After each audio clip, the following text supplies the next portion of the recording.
deployed a model that is our Flask application onto the Heroku cloud platform as a service. So there we didn't require actually the database activity. So when we hosted that application onto Heroku, now Heroku will actually take care of your logs, or once it is not under your control, it's being handled by Heroku. So uh, what all users access it from different parts of the world, it's all managed by Heroku. Now when you are doing the testing of this application, so what we did was, in the two videos back, what we just deployed, or we just ran our model onto localhost, that is onto our local system. But if we require for some teams to need to have the database, or if it requires that what data was accessed, or especially what record was accessed from the data set, we need to log on to some structure. So essentially there we need to have to connect to some database at the back end.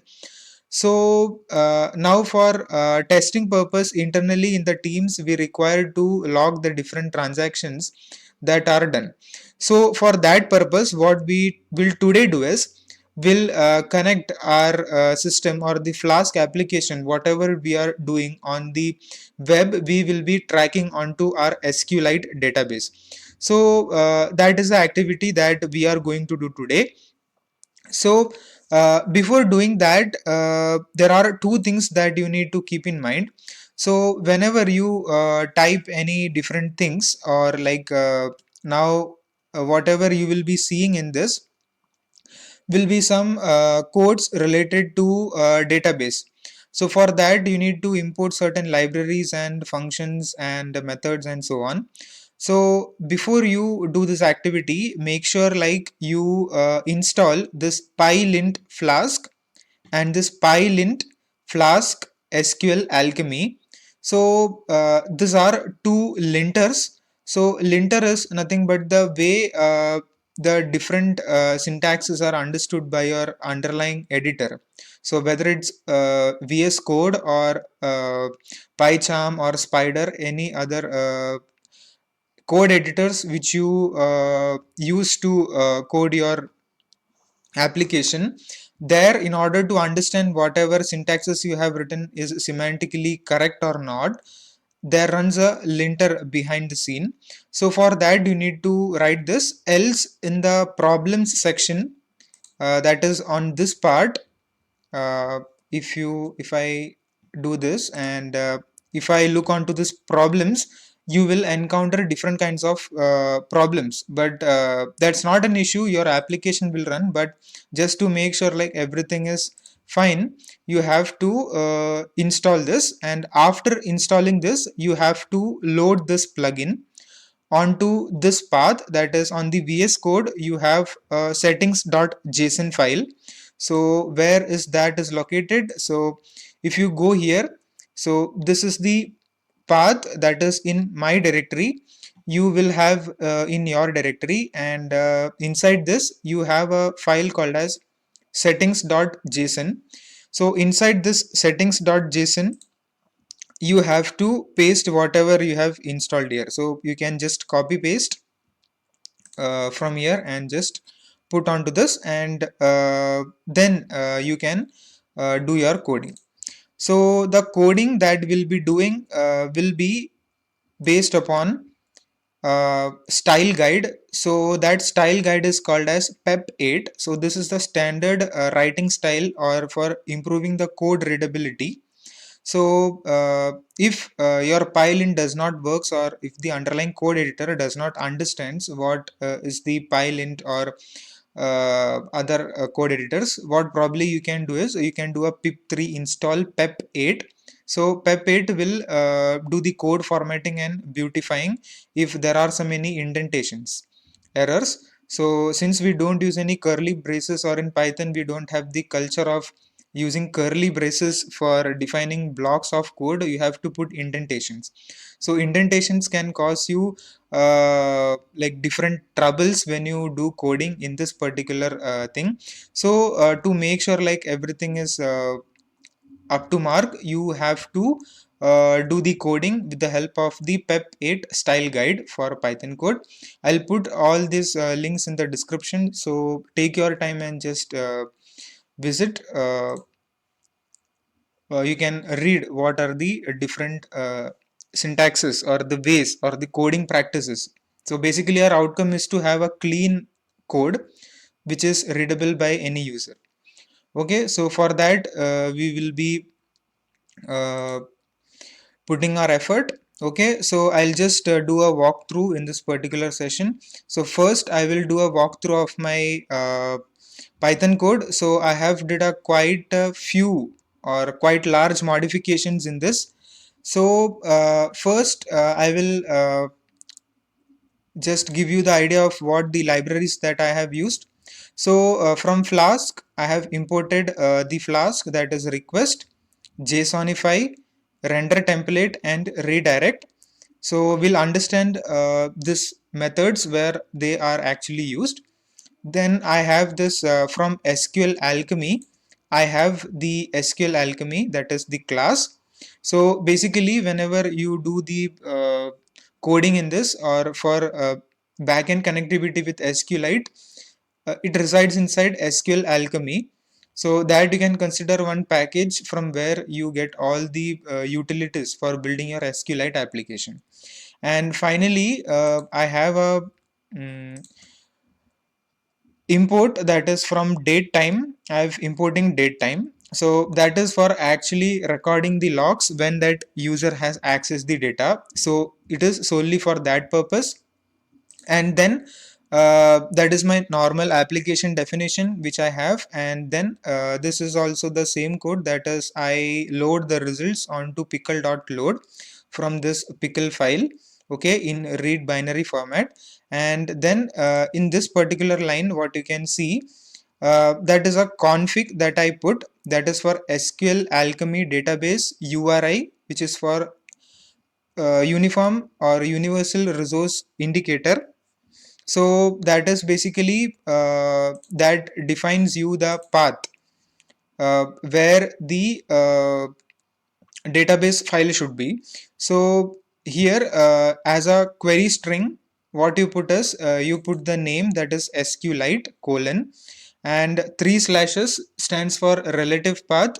Means wherever your other files are, irrespective, like you can store it any path. So you are not concerned about where your actual file should be stored. It can be stored anywhere. Usually it's stored in where the directory tree is actually at this particular position. So here it will be stored. And then the name of my file is logger.sqlite3. So SQLite3 is an extension. Instead of SQLite3 you can also put .db. So that's also considered in this case, or it's also considered as a SQLite database. Okay, so now and one more extension that what you want to put is you can go here, that is on this tab. You can search for extensions, and the extension that you will need is this SQLite. So this SQLite you have to install for rendering your table. So this by default stores everything in a binary format, or it's not human readable. Some part is human readable, but some parts are like special characters. So you won't get an idea of what the things are or what is actually stored. So for that you require that SQLite extension for visualizing your tables at least onto this VS Code editor. Okay, then what I do is I create an instance of my app, whatever I have. So that is from the class SQL Alchemy. So I pass the app onto this, and I have a database instance, that is DB. Then the following code, what we will be doing, or everything in Flask or whether in networking, everything what you do is in object oriented programming. So your concepts in object oriented programming should be fair enough to handle or make any kind of applications. So you don't have any predefined libraries like how you use stats models or scikit-learn or sklearn. So for this you need to know the idea of what are classes and objects, and what are different methods like init method, and there are different other methods, how they are interrelated, and that should be very much handy whenever you do coding or whenever you build any application as such.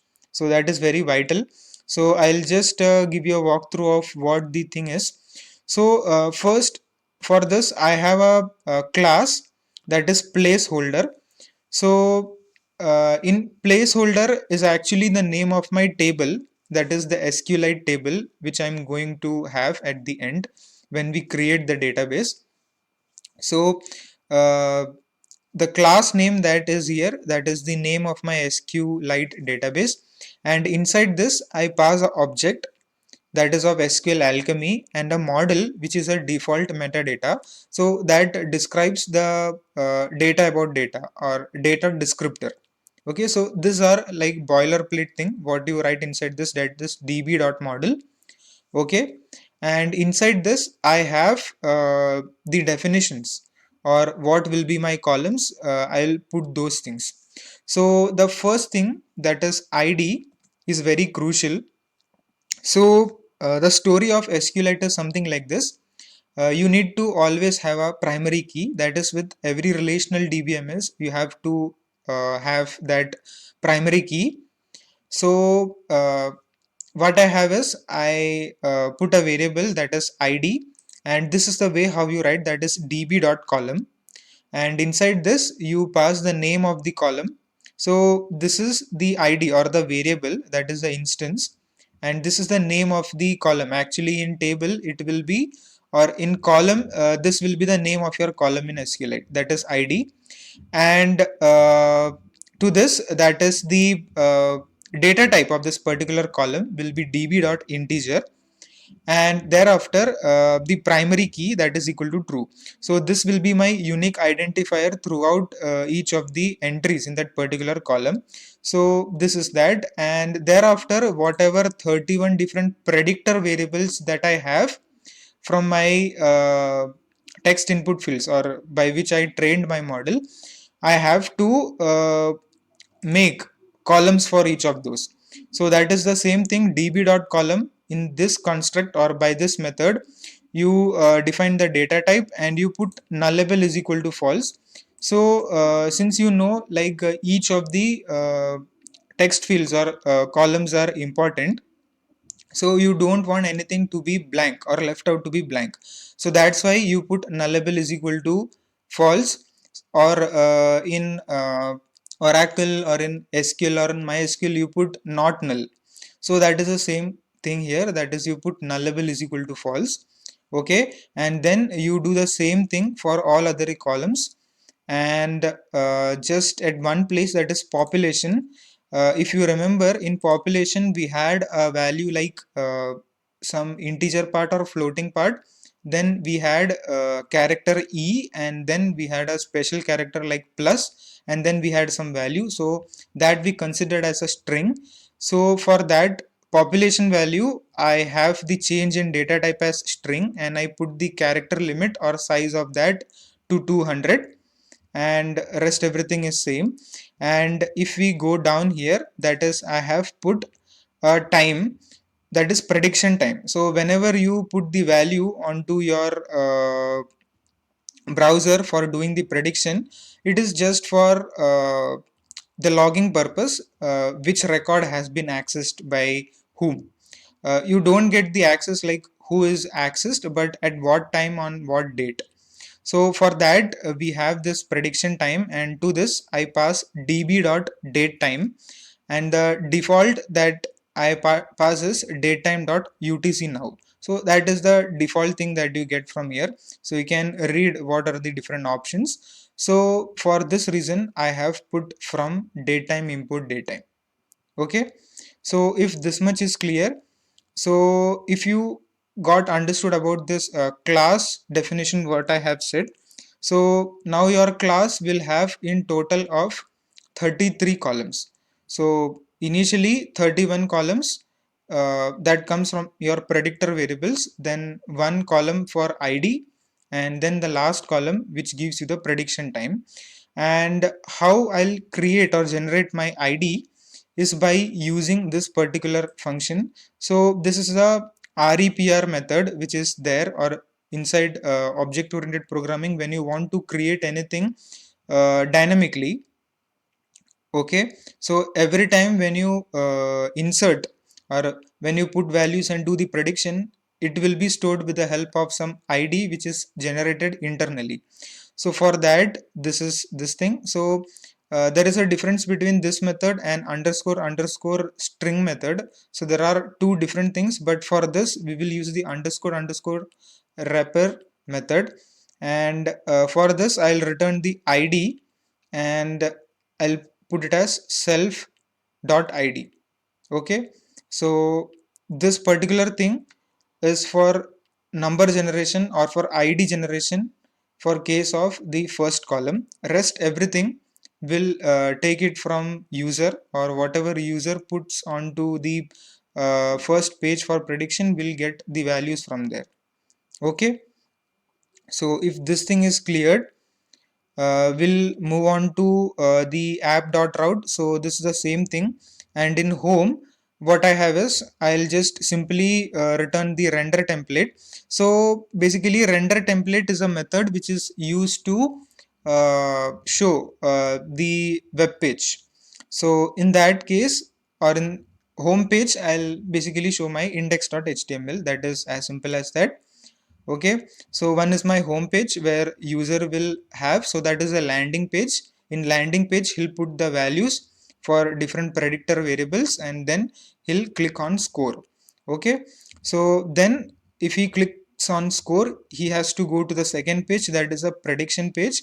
So for that I have this decorator. So we know that as we use the app.route, which is a decorator for routing the paths. Okay, so that comes internally. So we have the next page, or the next landing page, that is after the root directory, that is the index, we have the predict. And inside the predict what I put is I have two methods, that is post and get method. So if you don't know much about post and get method, in a simple way I can understand, like if you want to put anything, or if you want to post any values onto some server, you use the post method. It is as simple. And if you want to retrieve any values, use the get method. So those are the two different methods which is there, that is one is post and one is get. Okay, so by this what I make is that, or what I mean is that my predict method, that is this definition, this method can behave in a post way or in a get way. Means it can post values, or it can retrieve values or get values. Okay, now inside this predict function what I have is the same thing, that is for prediction. So this we have already seen, and this I have basically commented out just for logging purpose. In case your prediction is not happening, or if you get some error in between, you'll basically you can enable that, and this particular line you can uncomment, and you can see on the logs what activity is going on. Okay, so this is for that. And once it does the prediction, so how our workflow is, like a user will go into the landing page, he'll put the values, he'll click on score. Okay, so after score he has to get the prediction. So that is a normal thing we have seen. And once the prediction is done, it has to be logged onto our database. So for that we have the following code. So here what we write is if request dot method. So this is one thing that is from request. So this thing you have to get from here. So that's why I have this request method. that is from the request library. Okay, so request dot method is another way of like identifying. So if the request method that I'm seeing is like post, so since I have put the predict method as both the post and get, it can behave in both of the way. And if I pass the value or check with the post method, if it's that the case, then what I do is I want to insert the data onto my database. So for doing that, I'll call the placeholder. So this can be considered like how you write your syntax for inserting the data onto your database. So in the similar way, select star from and then you do the database creation. In the same way, you call the placeholder, and inside this placeholder, what you do is on to the right hand side of this, you have request.form, and you can see form is a immutable multi-dict. So this you can think of like when you accessed the different portions of the data frame in pandas, you use the lock and ilock. Okay, so that was not a method, that was basically for accessing different columns or different rows. So form is that one particular thing for identifying what the input the user has sent.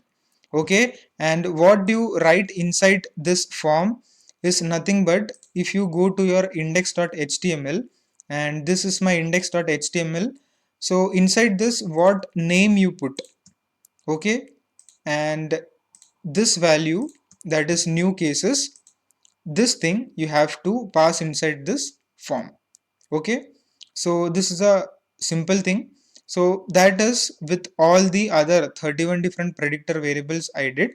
Just keep in mind this name, you have to put this name is equal to new cases, name is equal to new cases smooth, and like with all the other, you have to pass this thing onto this form.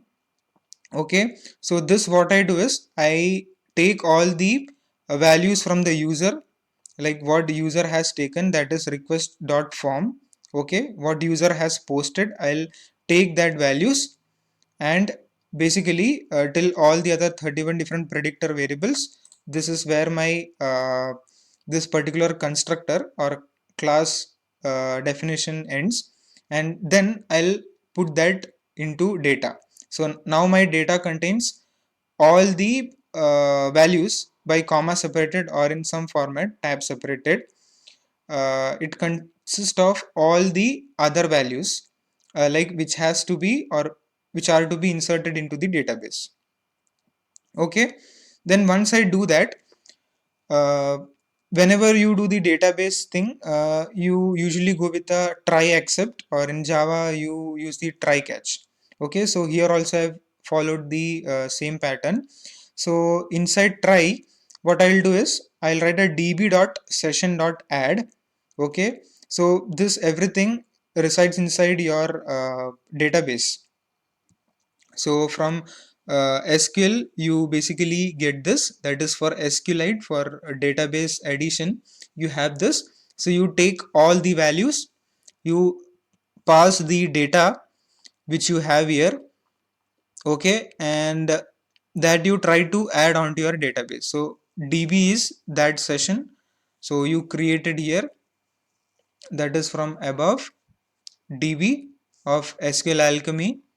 Okay, to that you try to add to your database, and once you add all this particular variables or columns, you do the db.session.commit. So once you do all the insertion, you have to put commit. So this is the same thing like how we did for git also. When you add dot all the files, you have to put the commit also, right? So that is the same thing with database. So there I have given the database example, and here we are actually seeing what is being spoken there. Okay, and once you do that, I return whatever case is there, or means this is actually a success transaction. Means if this particular commit has applied and if my database holds some of the records, then I'll say like activity is recorded to database. Okay, and then I'll put on to a status. So that is my variable, like what is the status of my database. And in the accept, I put another status variable and I say something went wrong, could not add to database. Usually this should not happen. This thing what you did here, that is inside this portion, that is still here, you basically defined the table structure. So now structure exists, and if you fail to pass any of the one variable, so means every variable is crucial. It's not like you don't put, else your prediction won't happen at the first place.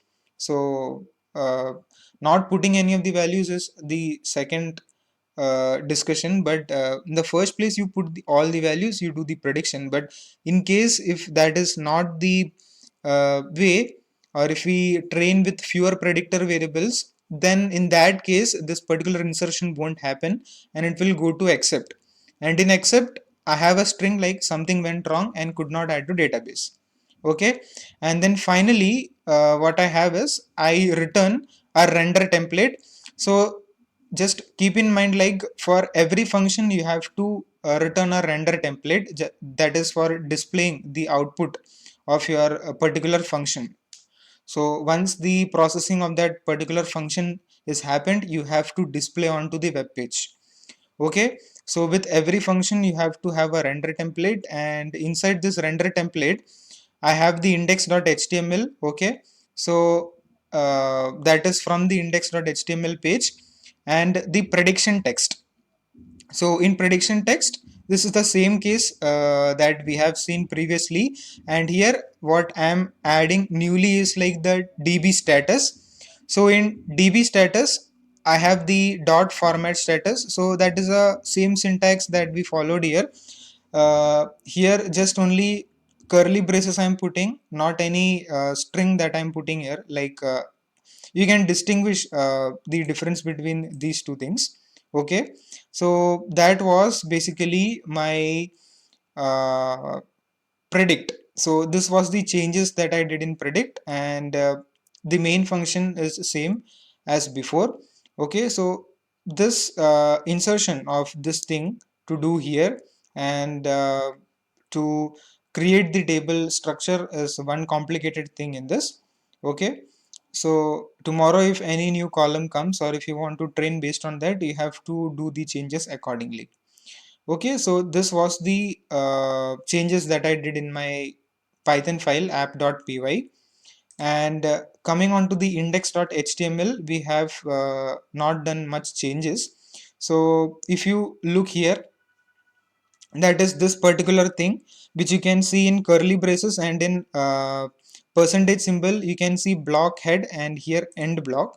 So this thing is called as Jinja 2 syntax. So Jinja 2 syntax is basically, it is used for dynamic rendering, or if you have any other base HTML files which are linked, you can basically populate all those values into this file. Okay, so this is called as Jinja 2 syntax. So in Python it is usually followed. So what is a best practice that you do is, all the normal HTML tags which you see here, that is doc type HTML, and this other body tags, or this tags div tags, you basically put onto a separate file, that is base.html, and you tell, like in the index HTML, extend that base.html, and you just put only the Jinja 2 syntax here. So what here I have done is, I've done a mixture of those two things. So this will also work. It's just for HTML rendering, so that's not a issue. Okay, so what changes I have done here is, if I just go below, and after the prediction text, I have a variable, like it will display the database status. So uh, once you do the prediction, so that necessarily does not mean like it can always do the database insertion. Okay, so somewhere if like the database is down, or if something goes wrong, then usually you have to see like what the database status is, whether it has committed or not. So for that, once the prediction text is done or it is displayed, you can see the DB status as well. Okay, so this is a simple modification to index.html. Now we'll go and see how we can create our database. Okay, so if I go here, you don't see any database file as such. So you can open your terminal. Your virtual environment should be active in this case. If you don't have that, make sure you first enable your virtual environment. Okay, so in virtual environment, first what you need to write is you need to go to the interactive Python terminal. So you can write Python and it will pop up a Python terminal, that is interactive Python terminal to you, and you have to write from app import db. So what does this mean? So this is the app. So in this app you have something called as db. So for that we are basically writing this, and it will give you some result. Okay,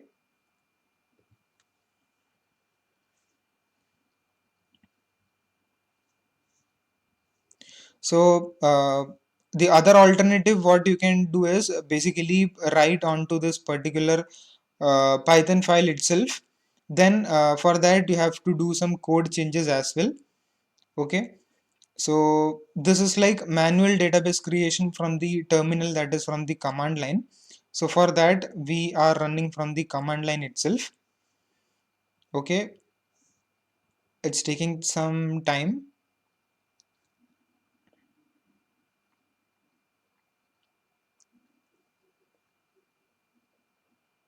Okay, so now I can just pop this up a bit.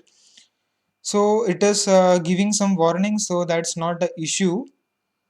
Now what you need to do is you need to create the database. So for creating the database you have db dot create all. So this is the command for creating the database, and if you do enter, and you can see there is a logger.sqlite3 which is an untracked file which is being created. So that was the name which you kept here, that was this name. Okay, so this logger.sqlite3, which is the extension which you give, that is this particular file which is now currently created. So if you want, I can just open this. You can see the file is not displayed in the editor because it's either in binary or uses an unsupported text encoding. Okay, if I click here, you can see that some characters are there, some special characters are there, and you can see the columns basically how it is there. So this is the normal SQL query in MySQL or Oracle, how you basically write. This is the thing, but some characters are not visible because there are some encodings within this. But we will be not using this for visualizing our table. So this is not human readable. To some extent we can read this for the columns, but for other entries it's not good. We'll see the other ways how we can do that thing. Okay, so now once your uh, logger.sqlite3 is there, now what you want to do is, so now you are in the interactive Python terminal. You have to do exit, or you have to call the exit method.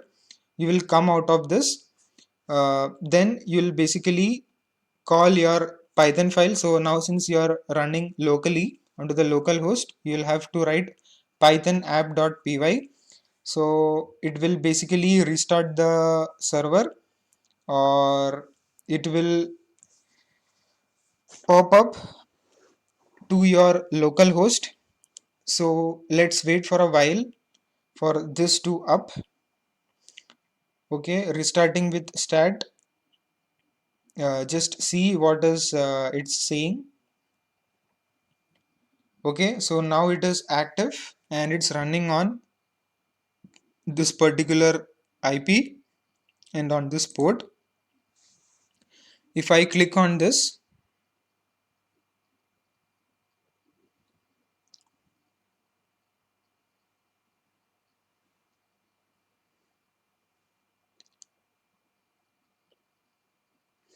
I can see my page or the first landing page, that is the index.html.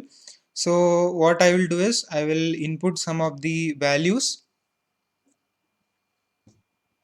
Okay, so let's try for this final column, that is for this entry.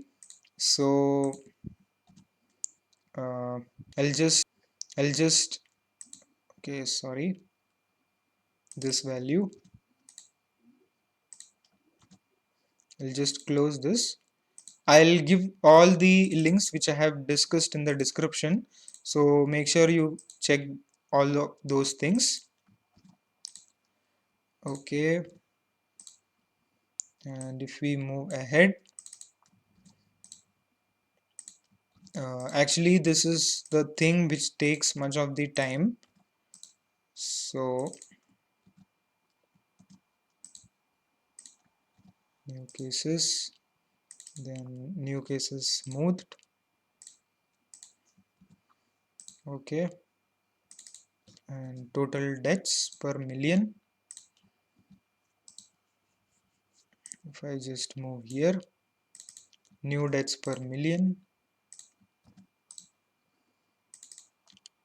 Okay, this value, new tests,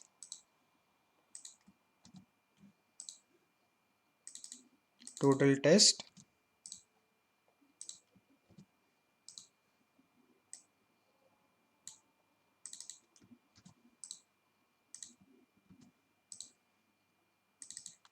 new test per thousand, new test smoothed.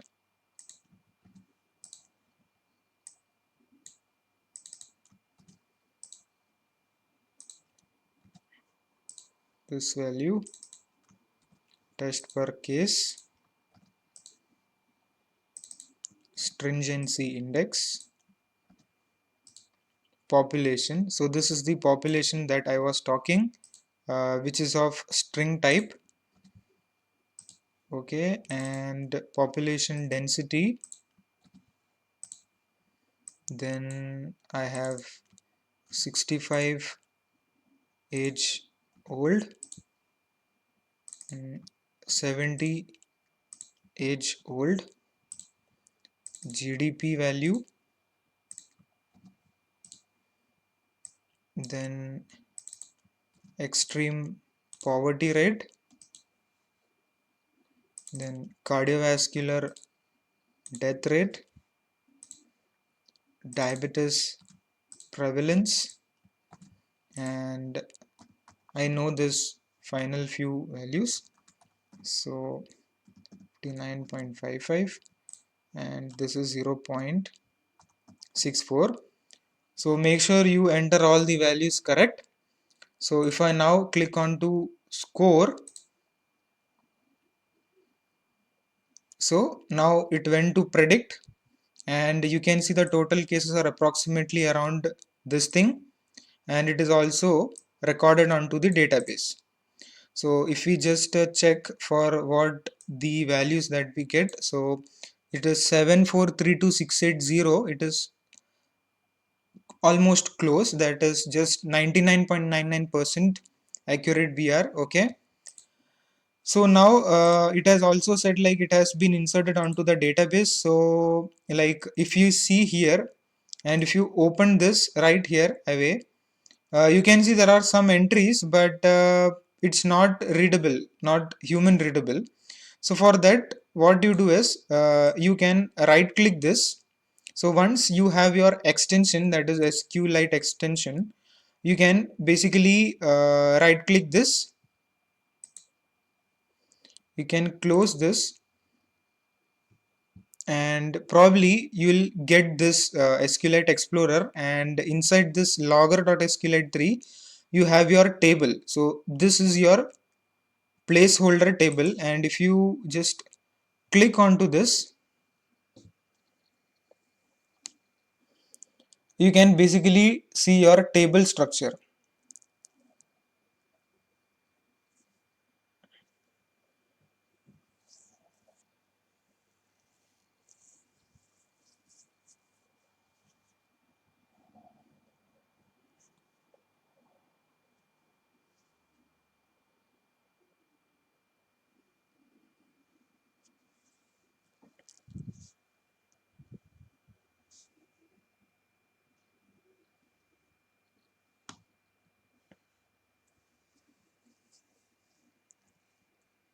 It is taking some time to load.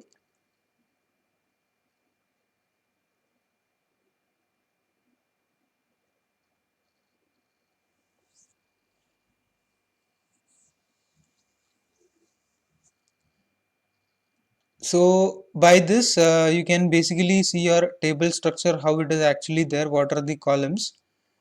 So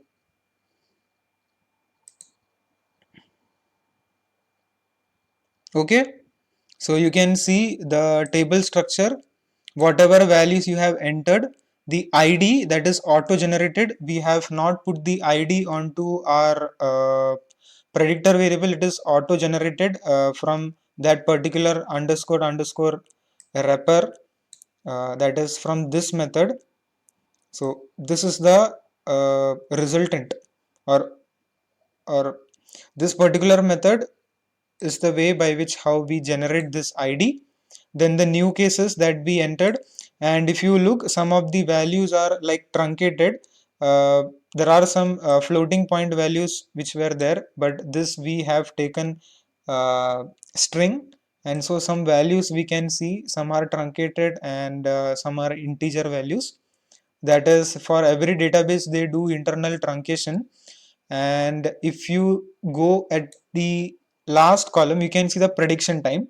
So the prediction time also we did not entered from the user, so that is auto generated. So on what time and on what date, it stores in this much level of precision.